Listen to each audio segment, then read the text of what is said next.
18वां Chhattisgarh young scientist Congress का रायपुर में हुआ शुभारंभ।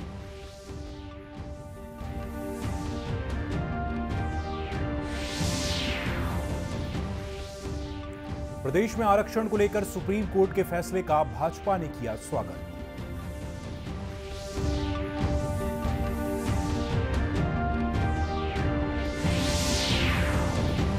ऑपरेशन कावेरी के तहत सूडान से अब तक 3,200 से अधिक भारतीयों का हुआ रेस्क्यू।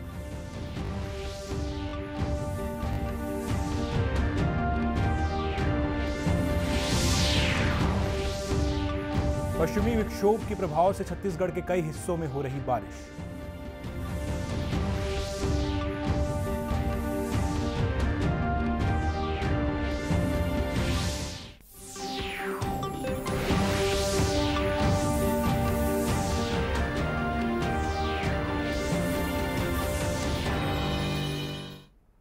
नमस्कार, आप देख रहे हैं दूरदर्शन समाचार। मैं हूं अंकुर शुक्ल और अब समाचार विस्तार से।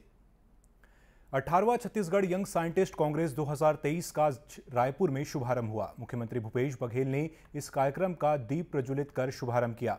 इस कार्यक्रम में भाग लेने वाले युवा वैज्ञानिक और विज्ञान के विद्यार्थी यहां आए हुए हैं। शुभारंभ समारोह को संबोधित करते हुए मुख्यमंत्री ने कहा कि बिना वैज्ञानिक सोच के समाज आगे नहीं बढ़ सकता। उन्होंने कहा कि उनकी सरकार भी समस्या का वैज्ञानिक समाधान तलाश कर रास्ता निकालती है। नरवा गरवा घुरवा बारी भी वैज्ञानिक सोच के साथ साथ परंपरा को जीवित रखने की पहल है। इससे पर्यावरण संरक्षण तो होता ही है, साथ ही उद्योगों को भी मदद मिलती है और जीवन आसान हो जाता है।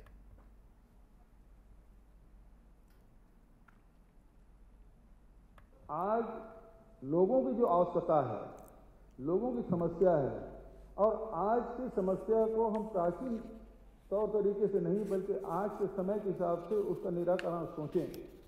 केवल धार्मिकता की बात नहीं होनी चाहिए बल्कि उसमें अर्थ भी जुड़ा होना चाहिए।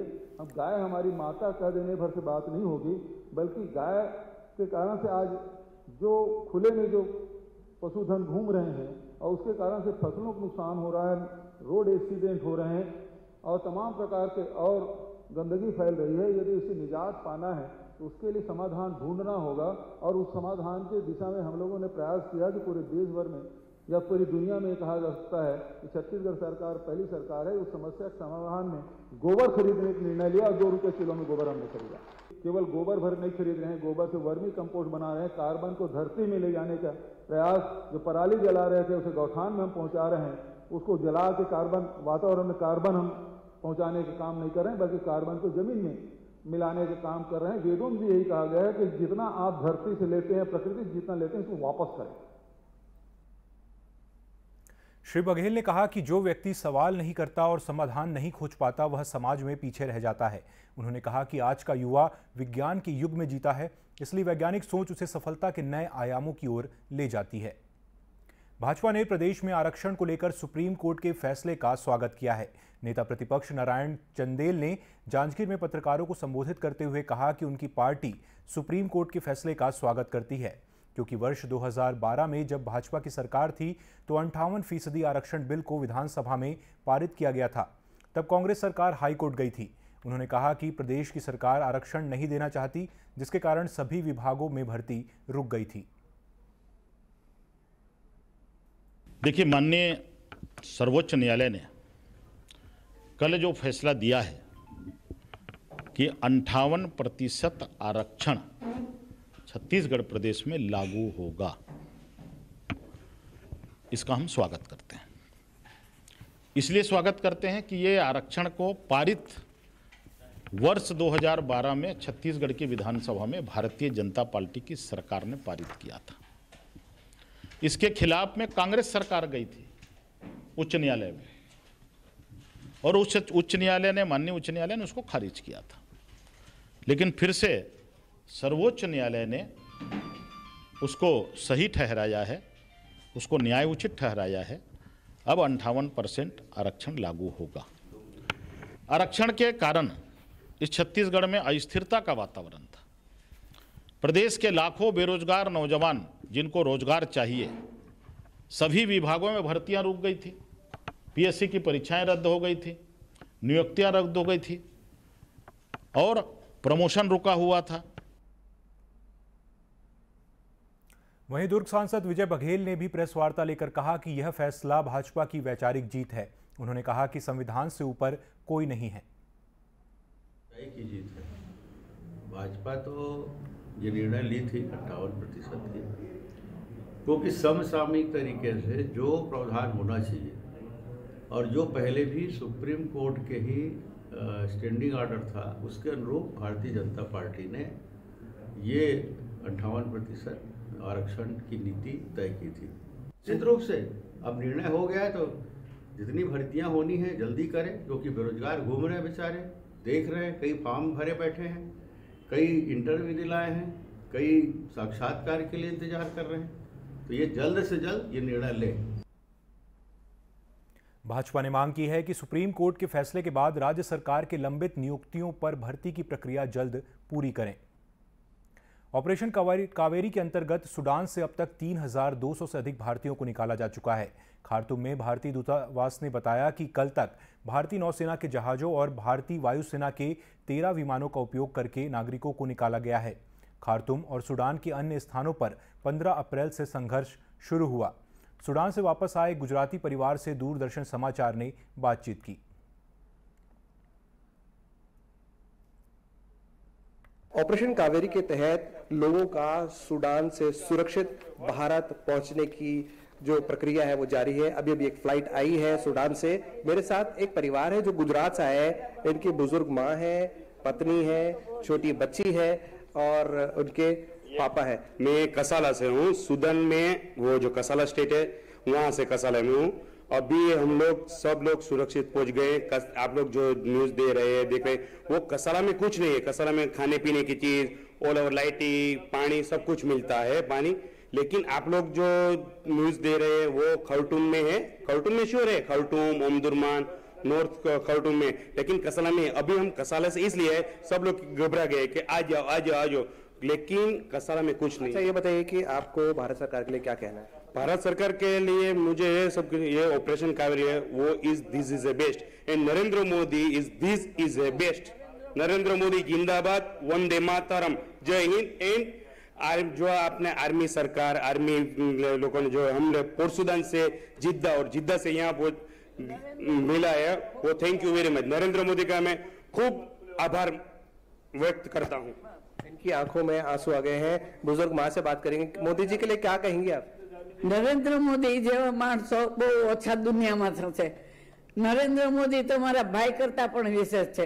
एटला सारा माणस छे के जेनो कई एनो शुभ भाषामां एनो उपकार मानवो ए नथी खबर पड़ती। गौरतलब है कि केंद्र सरकार ने ऑपरेशन कावेरी शुरू किया और भारतीय नौसेना के जहाजों और विमानों, वायुसेना के विमानों के जरिए सूडान से अपने नागरिकों को निकाला जा रहा है। भारतीय विशिष्ट पहचान प्राधिकरण ने आधार में दर्ज मोबाइल नंबर और ईमेल आईडी की पुष्टि करने की अनुमति दी है। प्राधिकरण ने कहा है कि ऐसी शिकायतें मिली थीं कि निवासियों को आधार में दर्ज मोबाइल नंबर और आईडी के बारे में उन्हें स्पष्ट जानकारी नहीं है। इलेक्ट्रॉनिकी और सूचना प्रौद्योगिकी मंत्रालय ने कहा है कि निवासी इस सुविधा के साथ आधार में दर्ज सूचनाओं की आसानी से जांच कर सकते हैं। इस सुविधा का लाभ प्राधिकरण की आधिकारिक वेबसाइट के वेरीफाई ईमेल और मोबाइल नंबर अथवा एम आधार ऐप के जरिए उठाया जा सकता है। अगर संबद्ध मोबाइल नंबर आधार में दर्ज नहीं है तो उसे अपडेट किया जा सकता है। दक्षिण पूर्व मध्य रेलवे रायपुर रेल मंडल के द्वारा आधुनिकीकरण कार्य किया जा रहा है। इसके मद्देनजर कुछ यात्री गाड़ियों का परिचालन आगामी 4 मई से 10 मई तक प्रभावित रहेगा। रायपुर रेल मंडल से मिली जानकारी के मुताबिक रायपुर आरवी ब्लॉक हट के बीच दूसरी रेल लाइन और रायपुर स्टेशन यार्ड का आधुनिकीकरण कार्य किया जाएगा।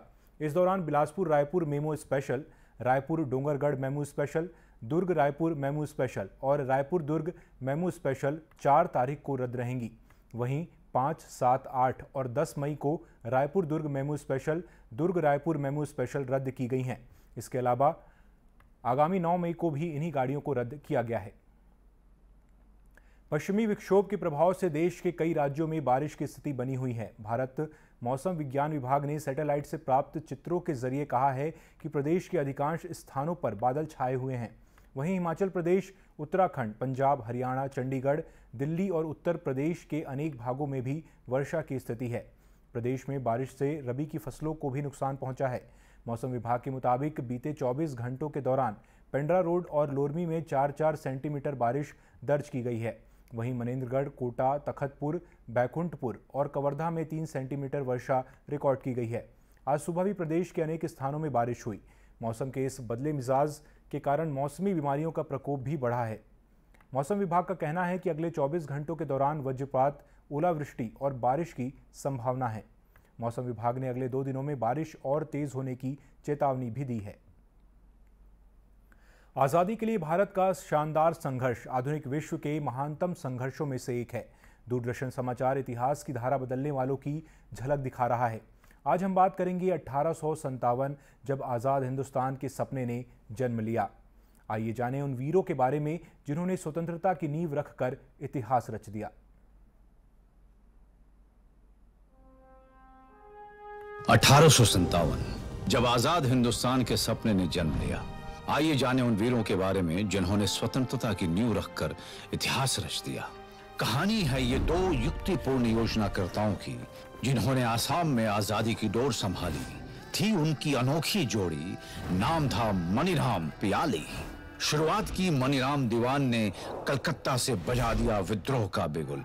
गूंज जिसकी पहुंची आसाम तक और ब्रिटिश राज के होश हो गए गुल।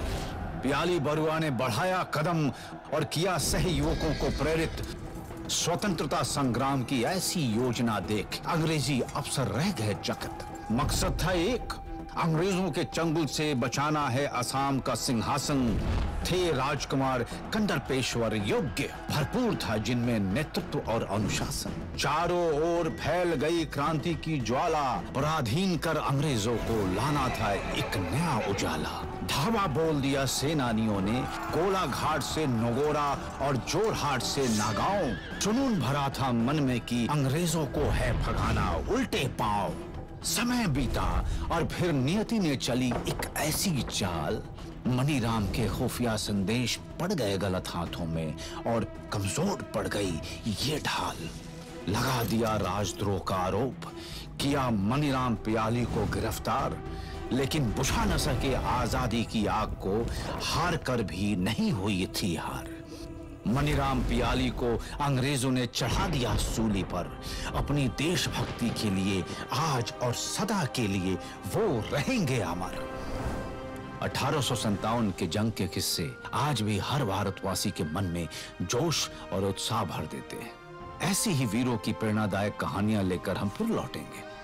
आजादी की अमृत कहानियां, सूचना एवं प्रसारण मंत्रालय और नेटफ्लिक्स द्वारा प्रस्तुत। अब कुछ खबरें जिलों से।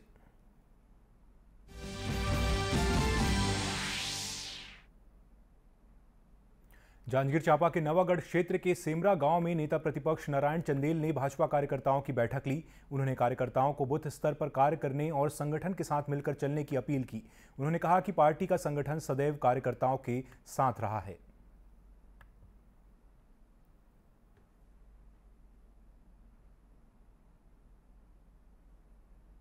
नई शिक्षा नीति के तहत विद्यार्थियों को व्यावसायिक शिक्षा से जोड़ने के उद्देश्य से प्रत्येक विद्यालयों में शनिवार को बस्ता विहीन कार्यक्रम में बागवानी के हुनर सिखाए जा रहे हैं। स्कूलों में मध्याह्न भोजन को पौष्टिक बनाने के लिए किचन गार्डन विकसित किया जा रहा है। बलौदाबाजार, भाटापारा जिले में भी स्कूलों में बच्चे किचन गार्डन विकसित कर रहे हैं।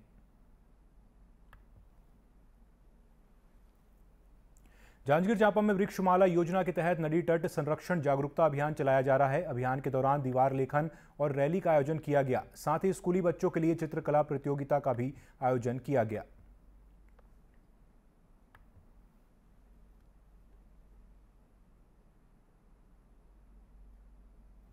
अंत में मुख्य समाचार एक बार फिर से।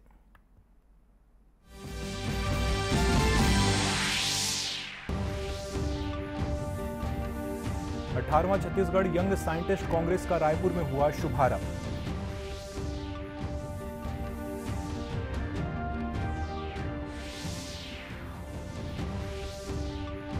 प्रदेश में आरक्षण को लेकर सुप्रीम कोर्ट के फैसले का भाजपा ने किया स्वागत।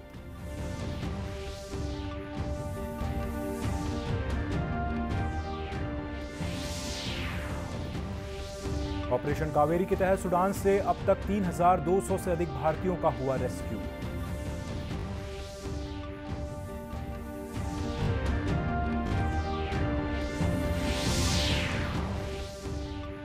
और पश्चिमी विक्षोभ के प्रभाव से छत्तीसगढ़ के कई हिस्सों में हो रही बारिश।